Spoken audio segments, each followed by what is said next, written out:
Guys, ginanito ko. Diyan. Ganito po papasok sa bahay.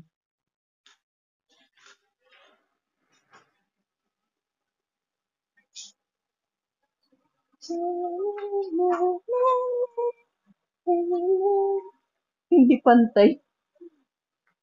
Ano siya? Para hindi siya kita ang tali ko lang dito. Diba?